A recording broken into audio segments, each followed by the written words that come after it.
Time's Earl, hey everyone, welcome to today's entertainment. Zhang Yunqi turns, nose bleeding in defeat, but the male sage keeps going, hopping on one leg. If we take it apart, we might wake up, hold on just a sec. A moment later, he strikes again, spilling the beans that it's all part of his master plan. He warns that if the elbow really gets broken, then it'll be hard to fix. Atmosphere is tenser than tug of war, chaos trends the tables. Utilizing a basic level technique, he skillfully overpowered his opponent and issued a stern warning: from this moment onward, refrain from bullying others any longer.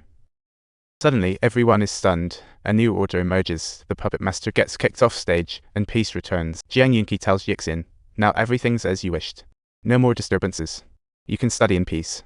But Yixin's reaction is oddly vacant, as if his soul is still wandering the battlefield. Even in tutoring class, Yixin is still reminiscing about the fight. The teacher notices he's spaced out and pokes him on the head, trying to refocus him. There's a bit of a stir as he hurriedly apologizes, but still catches the teacher scolding for his disrespect. Thinking of his dad's hopes, Yixin grabs his bag and leaves the class. Next day, Dad demands to know why he left mid-class. Yixin blames the teacher. Facing Dad's query, he stands his ground, insisting on self-directed learning. He doesn't want to feel forced anymore and even mentions his grades went up, but his explanation doesn't earn understanding. It only angers. So Dad asks if he always wants to flee. Yixin bows his head in apology but still gets scolded. Dad decides to apologize at the class himself. He says this won't happen again, and under the heavy family pressure, Yixin can only quietly respond with a yes, feeling completely lost. At this point, Zhang Yunqi shouts, saying it's not over, just starting. Their foes aren't only those in front. Bad guys abound. Zhang Yunqi mentions Imen Hai, Yixin's alma mater, naming sophomore Jin Nanai, who struts in class in the video. Zhang Yunqi describes Jin Nanai's background: a spoiled student, the toxic energy release expert, who enjoys tormenting others. His dad is a medical university professor, so whenever something goes down, he easily sweeps the truth under the rug, and no one can do anything. Yixin asks Zhang Yunqi's plan. He instantly replies, "Let's catch him." Suddenly, the phone rings. Subtitles: Zhang Yunqi snatches the phone, advising him not to blindly follow his parents' arrangements and to adhere to his own will. "Are you dead?"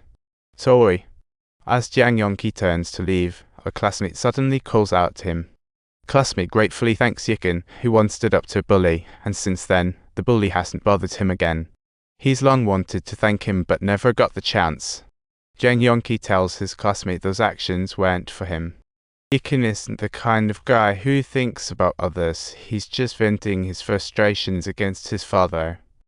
His dad drags Yixin to high-end parties to rub elbows with big-shot professors for future opportunities. Talking about future sources for school, Yixin is introduced to all kinds of contacts, putting on a forced smile. At this glittering gathering, Yixin unexpectedly runs into Jin Nanai. The elite student in front of him looks polished, but beneath shines a hidden bully lurks. He masks his cruelty with a facade, hiding the brutality he's witnessed, even scarier than the overt bullies. This guy possesses the authority to have everyone whitewash him, being packaged by adults as the hope for the future. Jin Nanai takes the initiative to greet Yixin first, but Yixin brings up the issue of Wu Chengfen's lack of accountability. Who's been slandered? How scary. Yixin is truly an angry exorcist here. Dad drags Yixin away, fuming, campus violence at such a crucial time. Yixin indignantly accuses the so-called model student of being a thug who bullies classmates and extorts money. His accusations aren't baseless, but first-hand. Dad interrupts, saying successful people attract gossip, trying to calm his son's anger with those words. Yixin firmly responds, "That's not gossip, it's the truth I've seen." But Dad remains unfazed.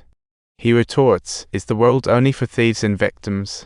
To him, it's always cold and complex. Learn to stay silent, master the balance. He believes Jin Nanai's calmness is the real mark of refinement. Eldest son's grace is just to teach him how to face things. Dad gives a final ultimatum to Jin Nanai: go apologize. Learning to stay silent in the right place, Yixin's eyes are no longer lost. He simply asks Dad, Why should I do this? I don't want to become that kind of bad person. Do you want me to end up like my brother? This line cuts 3 years of tension between them. Angry, Dad slaps Yikin, reminding him about his brother, who ended his life just a month after getting into the universe. That month, he repeatedly sought help from parents, but Dad noticed nothing, focusing only on success. After experiencing a breakdown and reflecting on the past, Yikin makes a determination and tells Jang Yoon-ki, "Let's go." His voice is calm but filled with power. The next second, he shouts, "Jinnanai." He decides to take down that fake model student. Next day, at Simon High School, Jen Yuan is bullied. He tries to hide but is tracked down by Nama and his crew. The doors pounded loudly. Jen Yuan holds breath. The doors kicked open. Malice floods in. Anna throws punch after punch, dragging him out of the stall, forcing him to stand and humiliate him there. Just then, Jin Yikin and Jiang Yoon-ki don masks and arrive at Jin Nana's hideout, marking the true start of their counterattack. They call themselves high school superheroes, humorously yet soberly announcing the counterattack. A brawl then breaks out, and Yikin efficiently subdues his opponent, hitting hard. He makes the bully suffer, while Jiang Yoon-ki counters agilely, proving the real strong. After their victory, they record the whole process, forcing the bully to sincerely apologize on camera, making him bow down. Don't forget to like and subscribe.